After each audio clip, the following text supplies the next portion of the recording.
I'm back. I'm back. I'm back. Bob Marley was a Jamaican singer-songwriter and musician who was widely considered one of the most influential figures in all of music history. His unique sound blended elements of traditional African music, reggae, and ska to create an unmistakable style that moved millions around the world. He often infused his music with spiritual themes inspired by his Rastafarian faith. Unfortunately, Bob passed away in 1981 from melanoma cancer, but over the years, there has been one question that has consistently been brought up when talking about Bob's death, and that is, did the U.S. Central Intelligence Agency have something to do with it? And there's a ton of reasons why this question was being asked, so today, that's exactly what we're going to be talking about. So let's take a look at this theory and further examine the evidence that points towards possible CIA involvement in Bob Marley's death. So without further ado, let's go. Bob Marley was born in 9 Mile, St. Anne Parish, Jamaica on February. My son got the white girl? Bob Marley was born in My son got the white girl. Oh, Lord. 9 Mile, St. Anne Parish, Jamaica on February 6, 1945. His mother, Sedella, was Jamaican, and his father, Noble Marley, was a white British plantation overseer. Growing up, Bob was heavily influenced by his mother's Afro-Jamaican culture and his father's British heritage, which later shaped his unique worldview and musical style. At the age of 10, Bob moved with his mother to Trenchtown, a low-income area in Kingston, Jamaica. It was in Trenchtown where he discovered his passion for music, attending Stephanie Primary and Junior High School, where he would meet his future bandmates Neville Bunny Livingston and Peter Tosh. Bob's childhood was marked by poverty and social unrest in Jamaica, which deeply affected his music and his commitment to social justice. These experiences, along with I love Jamaica. Who else don't love Jamaica? If you don't love Jamaica, suck your mother. I mentioned though, you know. his Rastafarian faith would play a significant role in shaping his music and play a role in him becoming a cultural icon. Bob Marley's musical career begins in the early 1960s when he formed the Wailers with his friends Neville Bunny Livingston and Peter Tosh. The group was heavily influenced by American R&B and soul music that was popular in Jamaica at the time, and they quickly gained a reputation for being a talented live act. In 1964, the Wailers signed with renowned Jamaican record label Studio One, where they recorded their first hit songs, including Simmer Down and One Love. These songs were a hit in Jamaica. Yeah, that song was quickly gained a that song was dope. One love. Large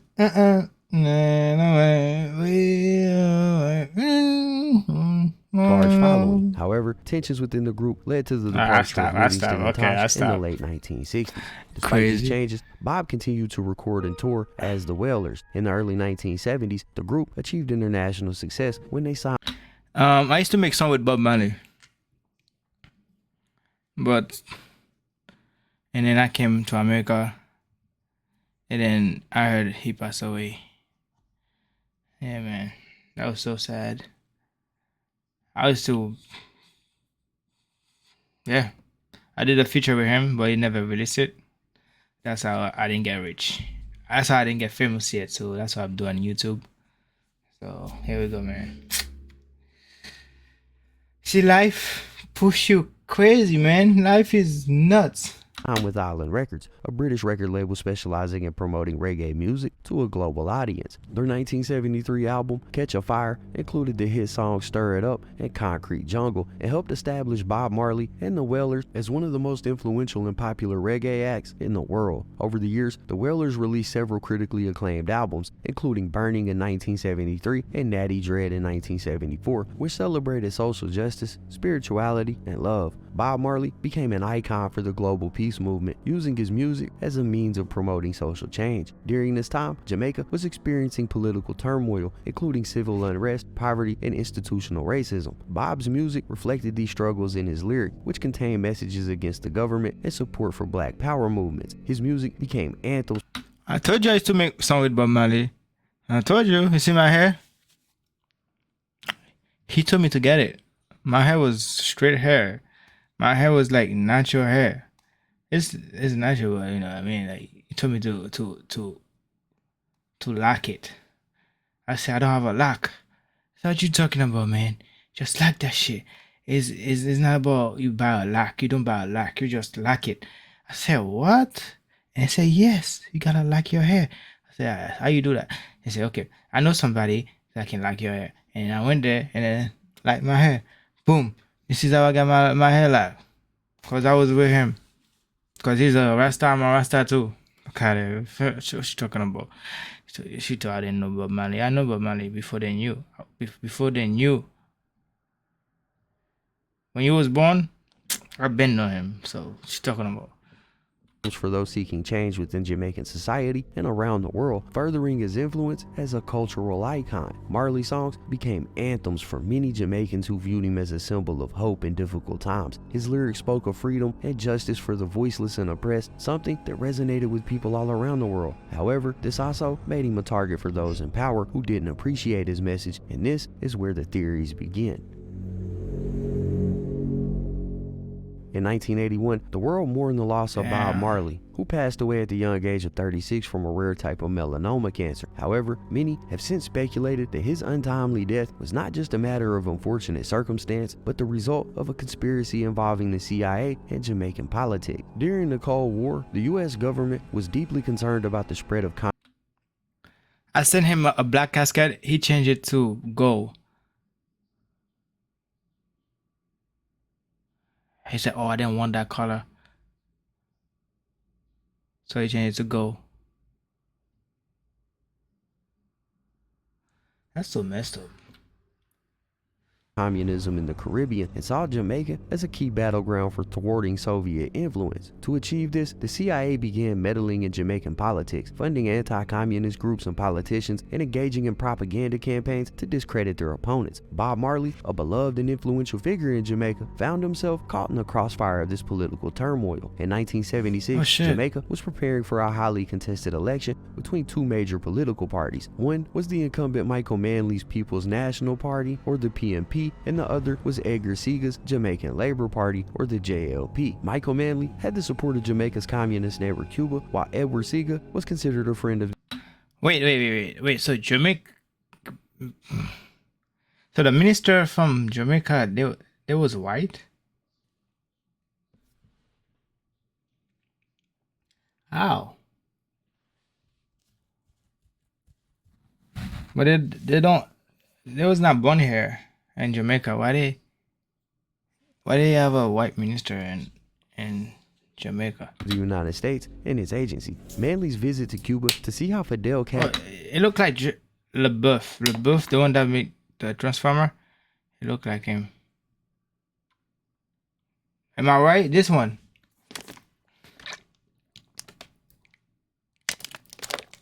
Castro was running his regime, put him on the CIA's list of unfriendlies in the middle of the Cold War. On the other hand, Sega was known to be very close with the US, so much so in fact that in Jamaica, he was often referred to as Edward Ciaga. Bob Marley found himself caught in the middle of this political tension, as his influence could have the power to affect and sway the entire election.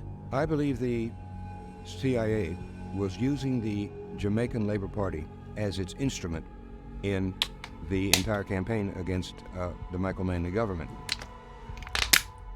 I'd say most of the violence was coming from the Jamaica Labour Party side, and behind them was the CIA in terms of getting the weapons in and getting the money in with all the propaganda guidance, because there was a steady stream, a continuous campaign of propaganda against the Manley government. The weapons, there was no problem with getting weapons in, because the ganja smuggling was a perfect route for bringing weapons back into Jamaica from the United States. The CIA would look upon the radical political content of reggae music as dangerous, because it would help to create a consciousness among poor people, among the great majority of Jamaicans. And of course, the climate was created for an attempt on Bob Marley's life.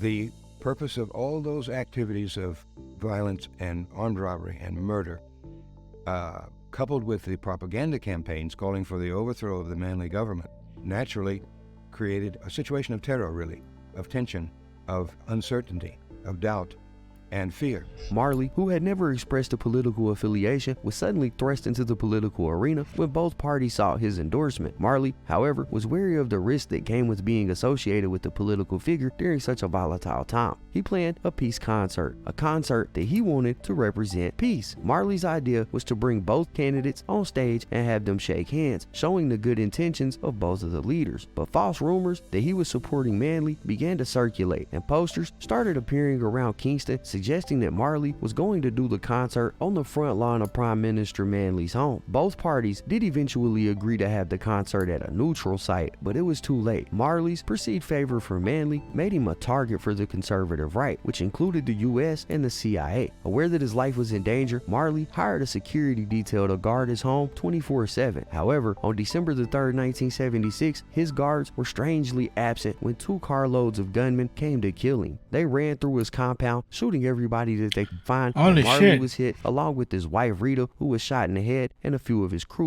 However, on December the 3rd, 1976, his guards were strangely absent when 2 carloads of gunmen came to kill him. They ran through his That's crazy. compound, shooting everybody that they could find, and Marley I was didn't know hit, about along that. with his wife Rita, who was shot in the head, and a few of his crew members. Now, the concert that he had booked in order to promote peace was supposed to take place just 2 days after this, and most of Marley's friends begged him not to do the concert, but his publicist was trying hard to convince him that he needed to go. Marley told his publicist that the only way he would go was with a machine gun in his hands. Why you didn't tell me? And that's when his publicist told him, "Your guitar is your machine gun." And Marley agreed that he should go and perform for the concert. He performed in front of 80,000 people, singing and imploring the audience to be peaceful, saying, "Why can't we love one another? What is wrong with you, my brothers?" It was a brave and vulnerable moment for Marley, and marked the moment that he truly started to become a figure of peace. But 10 days later, Manley was re-elected, and Marley, in fear for his safety, fled Jamaica for England. The question of who shot Bob Marley still remains a mystery till this day, but many speculate that the men who tried to assassinate Bob Marley that day were working on behalf of Edward Seaga's Jamaican Labour Party. But whether Seaga gave the direct order or not has never been conclusively proven. That's crazy.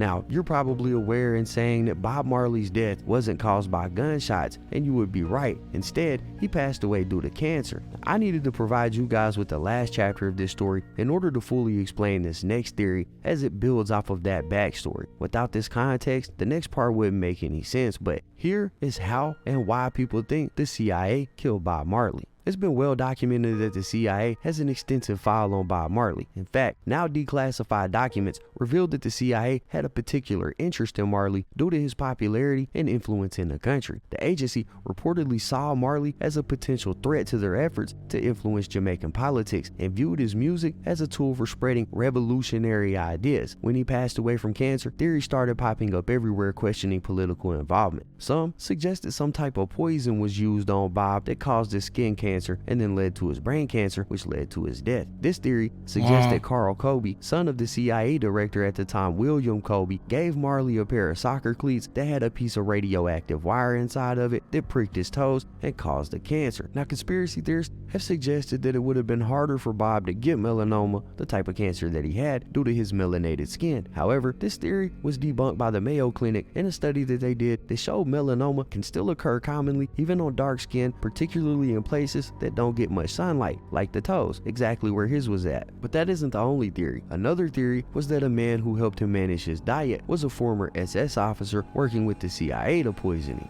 Then there were the rumors of a CIA agent named Bill Oxley confessing with his last dying breath to killing Marley. But here's what I discovered looking through it all. The rumor about the radioactive copper that was left in his cleat can be traced back to a Daily Mail article. Daily Mail is known for its sensationalist headlines and tabloid-style reporting, so it's not the most trusted source. The rumor about the CIA agent, Bill Oxley, came from a now archived website called YourNewsWire.com, which was closed down in 2019. The creator of YourNewsWire.com said, when I closed YourNewsWire.com down in late 2019 and moved to News Punch, the focus on what we would cover editorially changed, and it was decided that we would no longer cover unreliable conspiracies whilst also being much more responsible and fact-checking content before it's published. So yeah, you really can't trust that source either. But this hasn't stopped the rumor from spreading. A 2018 reprint of the story in a Nigerian newspaper called Vanguard was shared by Busta Rhymes and T.I. on their Instagram accounts.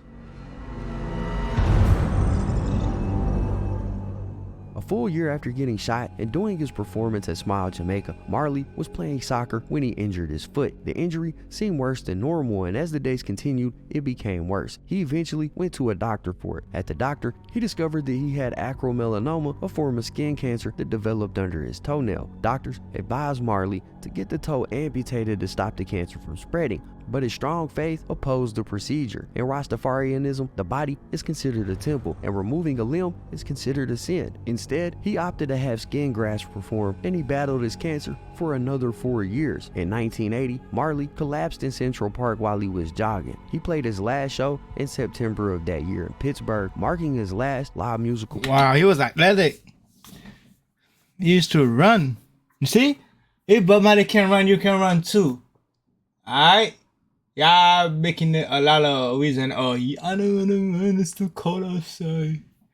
Get the treadmill, nigga. Get the treadmill, man. Stop playing with me. You know how to run. If you can't run, jog. If you can jog, jump rope.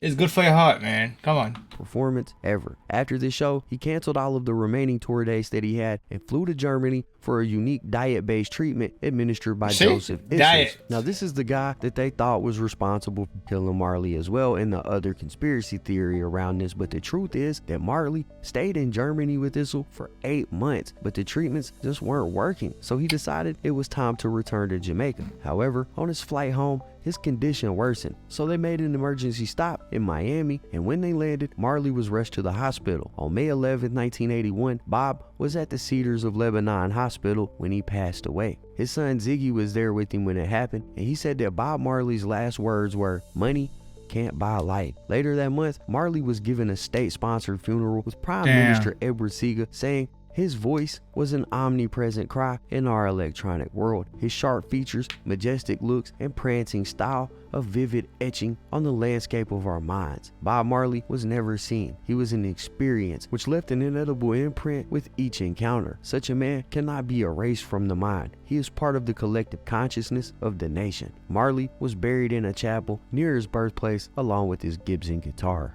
In conclusion, Bob Marley's legacy as an influential musician and cultural icon cannot be overstated. Despite his untimely death at the young age of 36 from melanoma cancer, there have been persistent rumors over the years that his death may have been connected to the CIA's interest in Jamaican politics and their perceived threat of Marley's influence. However, as we've seen, there is little concrete evidence to support these theories. It's important to separate fact from fiction and focus on Bob Marley's incredible contributions to music and social justice. Marley's music continues to inspire and resonate with people around the world till this day, and his message of peace and unity remains as relevant as ever. Anyways, that's it for the video, guys. If you enjoyed the so we have here I believe I believe CIA I have something to do with it, but anyway, I'm not gonna talk much because I don't want FBI kill me or CIA. Listen, man, I'm just a guy in the computer, so I'm just reacting. CIA, whatever, who watching? I know you watching me, but I don't know if you did. But even though you did, keep my mouth shut. Anyway, subscribe to my YouTube channel, EVENSCARTIER, and like my shit, please, and please like it and subscribe, please. So I can go as a green giant. Let's get it, man. I'm out. Pow. Green giant, like the handsome green giant.